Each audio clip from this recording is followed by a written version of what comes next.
José F. Ramírez, ¿quién lo diría? Yo no sabía leer ni escribir en tercer año.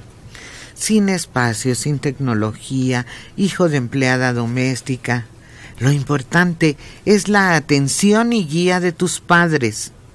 Ahora soy ingeniero químico. Hombre, felicidades. A su mamá. Y no es la empleada doméstica, yo conozco a dos, por lo menos muy cercanas, que su patrón era un hombre inteligente. Bueno, pues hasta otro idioma terminaron. Empezaron pidiéndole el librito, escuchándolo platicar, y terminaron siendo gente elevada.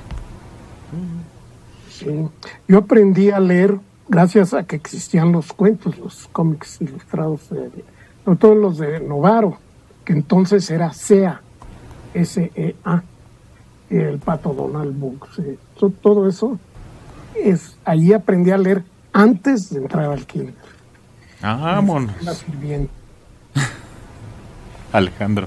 No, y fíjate, yo soy de la idea de que si tú tienes al alcance en cualquier edad algo que leer o está presente en tu casa, en donde vives, lecturas, yo creo que tarde o temprano vas a entrar al mundo de la lectura, independientemente del fomento que hagan los papás o la escuela. Yo me acuerdo también, así como dice Mario, teníamos un cajón lleno de El Pequeño Archie, La Pequeña Lulú, y El Hombre Araña y Los Cuatro Fantásticos. Pero además, o sea, ya viejísimos, y los releíamos una y otra vez, y luego, y esto siendo niños, y luego ya llegó Mafalda, por ejemplo. Entonces teníamos Mafalda y la leíamos, y junto a eso luego teníamos ahí selecciones del Rather Digest, que también que con sus artículos chiquitos, soy el omóplato de Juan, soy el corazón de Luis, ¿no? Citas citables. Y junto a eso, pues mi papá tenía sus libros, a él le gustaba mucho, le gusta mucho la cultura, las culturas prehispánicas.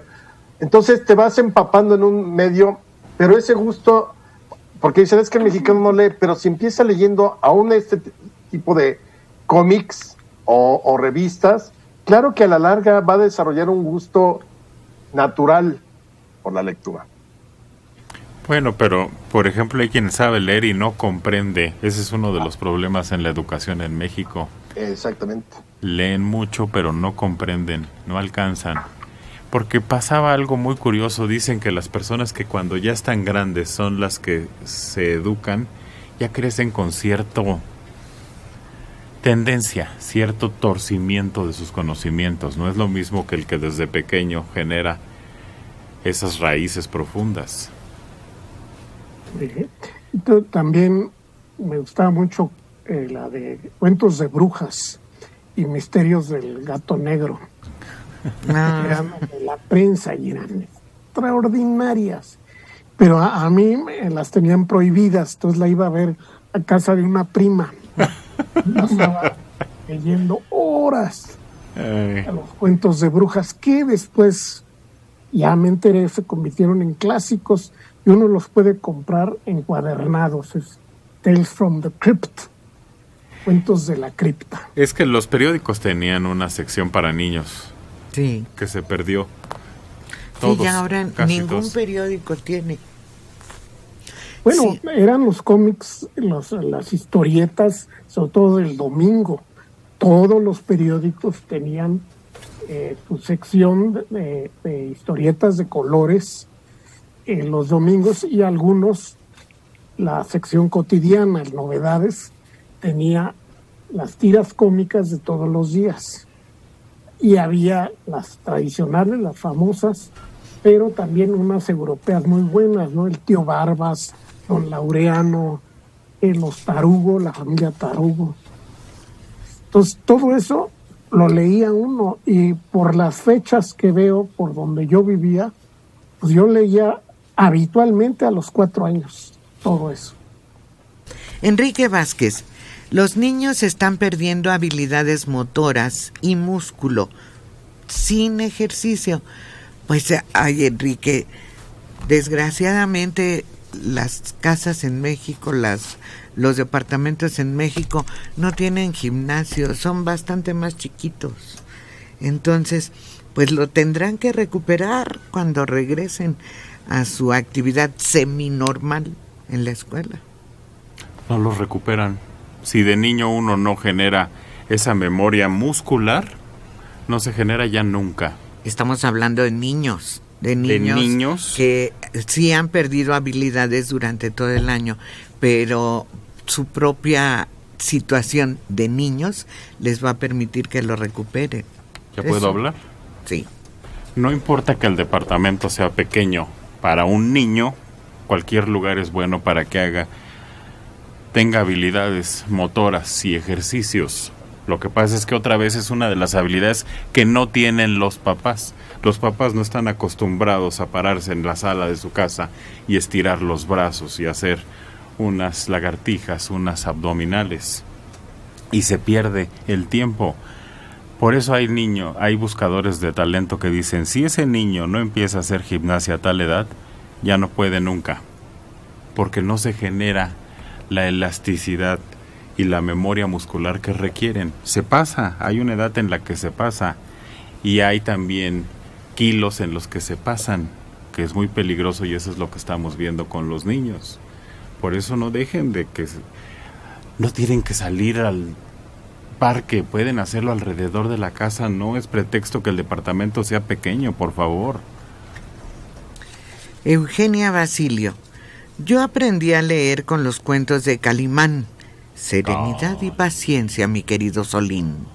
Y el águila solitaria, es mejor morir con honor que vivir en la vergüenza.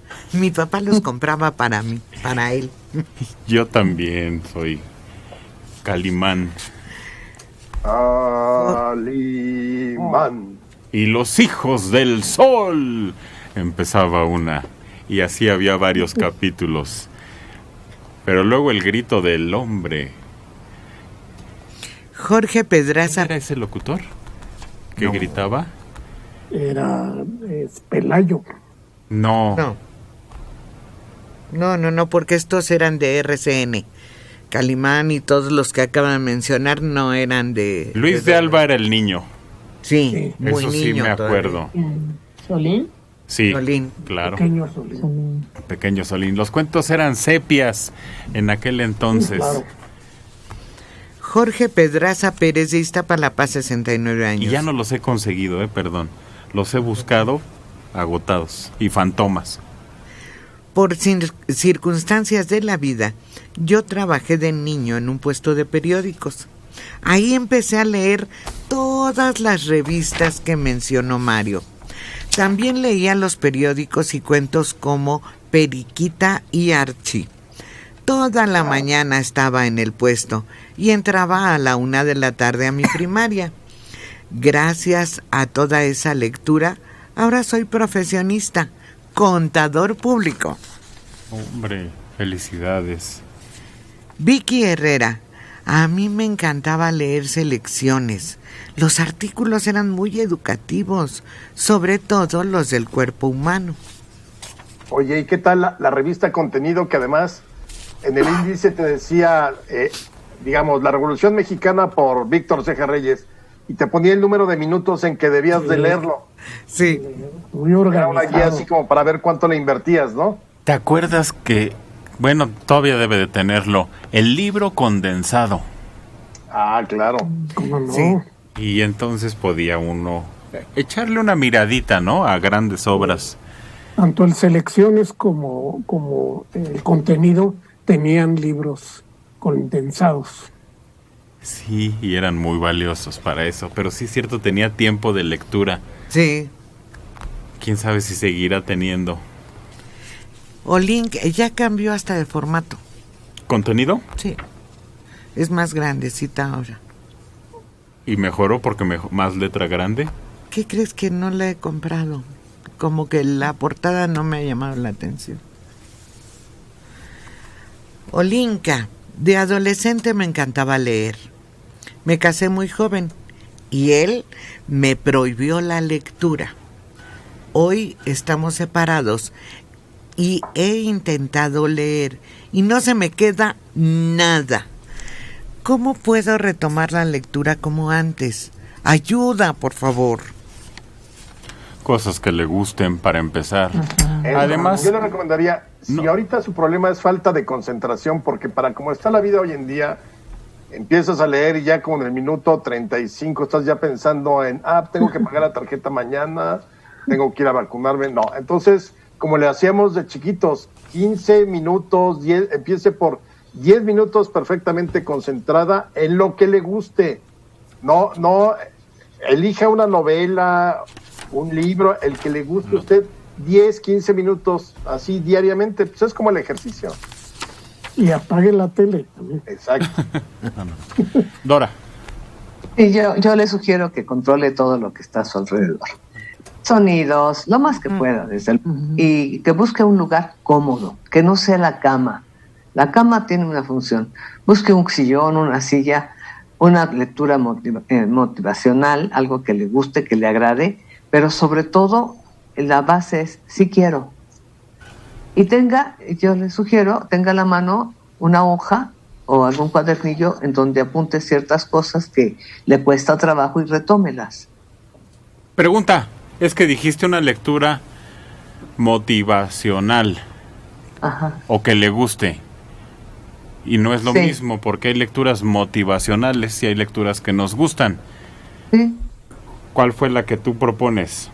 Las dos. Ambas. No entendía. Es que hay muchos libros ahora motivacionales. Uh-huh. Bueno, Liliana. Perdón. Termina, Dora, perdón.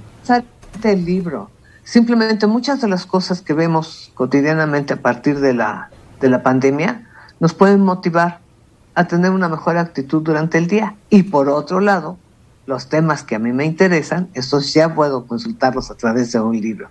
Todo lo que caiga en tus manos, si te llama la atención, hay que leerlo. Nada sobra, pero sí buscar condiciones adecuadas para que usted se sienta a gusto y aprenda. Liliana. Sí. Yo le recomendaría que lea poquito tiempo al principio, pero que lea en voz alta. Porque si dice que se distrae mucho, escúchese primero usted misma. Y aunque lea, ¿qué será? Un parrafito de lo que a usted le parezca atractivo, de cosas que estén relacionadas con lo que usted hace diariamente o algo que le llame la atención, que sea algo referente a otra persona, a algún personaje, no sé, pero que lo haga en voz alta para que se vaya escuchando. Y ya después, cuando sienta que sí está consciente de lo que está diciendo, y después ya lo haga en silencio, pero por párrafos pequeños, o sea, que no trate de avanzar mucho en los primeros intentos porque pues a veces no se da, si se distrae mucho, que lo haga con pequeños párrafos y que trate de que se le quede, de que entienda lo que está leyendo, de que comprenda. Mire, yo le decía al principio, algo que le guste, no se desespere, parece que no se nos pega, pero sí se queda ahí algo, se queda, solo que no lo aplicamos. Entonces, lo que puede hacer es empezar a aplicarlo. Me decían, lee un chiste y platícaselo a alguien. En el momento en que se lo platica, el cerebro lo acomoda en otro lado, lo pone a disposición de lo que necesita para trabajar, para funcionar. Igual los datos. Trate de leer algo que pueda platicar con alguien, que pueda emplear. En ese momento cambia de archivo al cerebro. Empiece con un chiste y lo platica y va a ver que sí tiene el dato ahí. No es que no se le quede nada, lo que pasa es que no le está dando una aplicación, Alejandro. Yo le recomendaría unos muy buenos libros de superación nacional, que son de historia de un tal Alejandro Rosas. Me suena. Es que yo Superación nacional. Me suena. México ¿sí? A través del tiempo, sí. México a través del... No, el de 365 días que son... Ándale, ese. Ese es muy práctico. ¿Sabes por qué? Yo he viajado con él. Donde lo abras es práctico. Y luego son anécdotas que puedes comentar con alguien más. Algunas, no todas. Y que ella lo va ubicando en tiempo y espacio y entonces es más fácil de asimilar.